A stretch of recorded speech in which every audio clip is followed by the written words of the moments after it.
Assalamualaikum warahmatullahi wabarakatuh. Waalaikumsalam warahmatullahi wabarakatuh. Ustaz, saya Pak Maya Faris.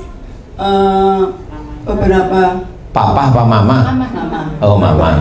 Beberapa bulan yang lalu Faris itu mandi sehari 10 kali. Terus minum banyak sekali. Terus dia itu Ustaz bisa mendatangkan itu berjam-jam.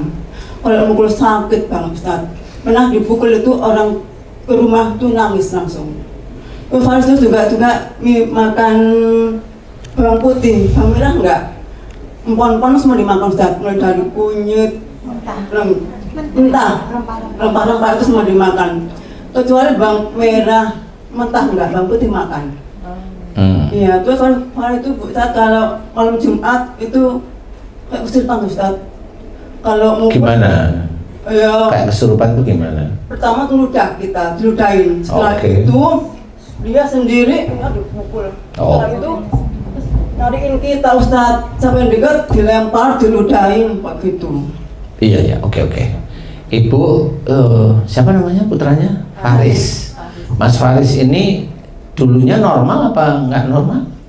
Enggak, di waktu setahun bagus Ustaz. Setelah itu hiper luar biasa. Hiper luar biasa. Nah, maksud saya normal apa enggak normal? Menurut dokter aja dulu, menurut dokter. Waktu itu diagnosa dokter apa? Autis. Autis. Begini Bu. Jadi kalau Mas Faris itu terkena awalnya autis, ya itu begini. Insya Allah ya, dulu sebelum Mas Faris ini ada di dalam kandungan ibu siapa namanya? Hindun. Ibu Hindun ya. Sebelum Mas Faris itu diizinkan ada di kandungannya ibu, yang mau saya tanyakan adalah ibu dengan suami ibu pada waktu itu ada nggak jengkel sama orang tua, tapi jengkelnya tidak dikeluarkan di depan orang tua tapi disimpan. Dan di situ umpamanya di dalam hati, saya tidak tahu ini Ibu Hindun atau suami, saya tidak tahu, tetapi ada dalam hati atau pikiran saya harus bisa, tapi diam. Saya harus tidak seperti itu, tapi diam dan emosi. Bisa aja persoalan dengan orang tua itu umpamanya persoalan ekonomi umpamanya. Sebelum Mas Faris ada loh ya, bisa aja masalah ekonomi di mana ibu atau suami pinjam ke orang tua nggak dikasih umpamanya, namanya umpama kan bisa aja, atau persoalan keluarga. Jadi Ibu Hindun atau suami itu dibedain dengan orang tua itu, istilahnya merasa dibedain. Kalau saya dengan saudara-saudara saya kok dibedakan terus-menerus, nah itu muncul kejengkelan, muncul marah, tapi diam. Dan ada di dalam pikiran atau hati, saya harus bisa, tapi dengan emosi. Kurang lebih begitu. Saya tidak tahu persis ini Ibu Hindun atau suami, saya tidak tahu. Tapi insya Allah autis itu rata-rata orang tuanya sebelum si anak itu muncul di kandungan biasanya ada persoalan dengan orang tuanya dulu. Cuma saya nggak tahu nih bener apa enggak, saya nggak tahu. Ibu Hindun pasti tahu nih pasti. Siapa yang pada saat Mas Faris belum ada dalam kandungan yang jengkel sama orang tua? Saya tanya itu aja deh. Siapa? Tapi diem ya, nggak harus marah. Mau enggak? Ini yang diem nih. Lah malah guyu. Siapa? Kira-kira siapa udah tahu? Nggak perlu diomongin, tahu? Iya. Ya sudah. Insya Allah autis seperti itu. Nah, untuk menjadikan si Mas Faris itu menjadi normal, kesulitannya di titik ini. Harus serius mau berubah dan harus betul-betul sering minta maaf kepada orang tua. Karena itulah cara-cara Islami. Minta maaf pada orang tua benar setiap hari kalau bisa. Kemudian setiap hari setelah sholat, entah ibu, entah suami, itu harus benar-benar mohon ampun kepada Allah Ta'ala dengan serius. Kemudian baru mendoakan Mas Faris agar dijadikan oleh Allah Ta'ala anak yang normal pada umurnya dan pada umumnya. Doanya hanya gitu aja ya. Amin. seperti itu, karena memang itu sulit, dokter pun sulit. Nah, kalau ibu tadi bilang seperti kesurupan, saya malah mikirnya gini, pernah nggak atau sering nggak dulu ke orang pintar dikasih minum air?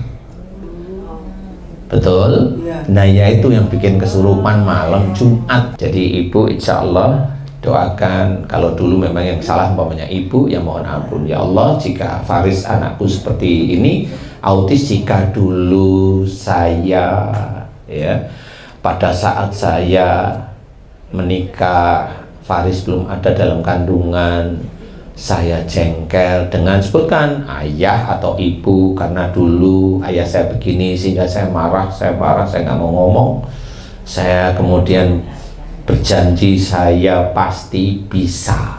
Ibu paham? Alhamdulillah ibu. Siapa tadi? Hindun ya. Bu Hindun, mudah-mudahan ini bisa manfaat untuk kita semuanya. Amin. Amin ya rabbal alamin. Ada yang lain barangkali? Oh ya, silahkan. Terima kasih Pak Ustaz. Iya. Iya, begitu aja ibu. Bismillahirrahmanirrahim. Assalamualaikum warahmatullahi wabarakatuh. Waalaikumsalam warahmatullahi wabarakatuh. Saya Budiah Ustaz. Saya menanyakan cucu saya. Cucu saya waktu lahir itu belum waktunya. Jadi operasi terus tulang dadanya belum sempurna.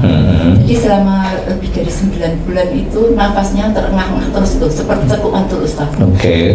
Terus dengan berjalannya waktu sudah umur setahun bisa berkurang. Dia udahan Ustaz, jalan, sudah 2 tahun sekarang jalan dan bisa bawa, tapi belum bisa ngomong Ustaz. Tapi dia tahu, kalau disuruh ini apa namanya, mata mana gitu tahu. Kalau kita naik motor terus tangannya lepas itu tidak boleh Ustaz, gitu tukang gini.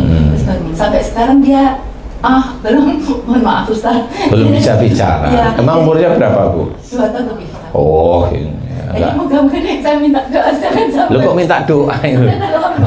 Kayak di Mangga 2 aja minta. Iya. Saya memberikan ilmunya. Ilmu ini lebih penting dari bacaannya doa ya.